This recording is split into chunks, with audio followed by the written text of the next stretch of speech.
नमस्कार महाराष्ट्र राज्यातील तमाम कर्मचारी बंधू आणि भगिनींनो, कर्मचाऱ्यांचे मार्च महिन्याचे वेतन 25 मार्च पूर्वी करण्यासाठी परिपत्रक निर्गमित झालेला आहे। व्हिडिओ पूर्ण बघा। चॅनलवर पहिल्यांदा आला असाल तर प्लीज सबस्क्राइब करून बेल बटन दाबायला विसरू नका।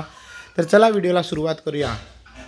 तर राज्यातील शासकीय कर्मचाऱ्यांचे मार्च महिन्याचे वेतन गुढीपाडवा आणि रमजान ईद या सणापूर्वी म्हणजेच 25 मार्च 2025 रोजी देण्यात यावे, याबाबत शिक्षण आयुक्तालयाने 12 मार्च 2025 रोजी महत्त्वपूर्ण परिपत्रक जारी केले। या परिपत्रकात नमूद करण्यात आले आहे की मार्च महिन्याचे वेतन 25 मार्च पूर्वी अदा करण्याबाबतचा प्रस्ताव प्रधान सचिव, शालेय शिक्षण आणि क्रीडा विभाग यांच्याकडे पाठवण्यात आला आहे। हे परिपत्रक अखिल भारतीय उर्दू शिक्षक संघाचे राज्य सरचिटणीस साजिद निसार अहमद यांनी 22 फेब्रुवारी 2025 रोजी महाराष्ट्र राज्य जुनी पेन्शन हक्क संघटनेचे प्रवक्ता शेख अब्दुल रहीम यांना 5 मार्च 2025 रोजी दिलेल्या निवेदनाच्या आधारावर निर्गमित करण्यात आले आहे।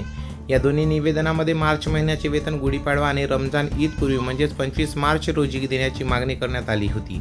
त्यानुसार संबंधित अधिकाऱ्यांनी योग्य आदेश द्यावेत अशी विनंती या परिपत्रकातून करण्यात आली।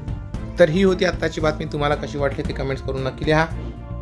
काय मार्च महिन्याचे वेतन तुम्हाला 25 मार्च पर्यंत पाहिजे असेल तर कमेंट्स करून नक्की लिहा। चॅनलवर पहिल्यांदा आला असेल तर प्लीज सबस्क्राइब करा आणि परत भेटूया अशाच एका सुंदर व्हिडिओ सोबत। तोपर्यंत जय हिंद, वंदे मातरम, जय महाराष्ट्र।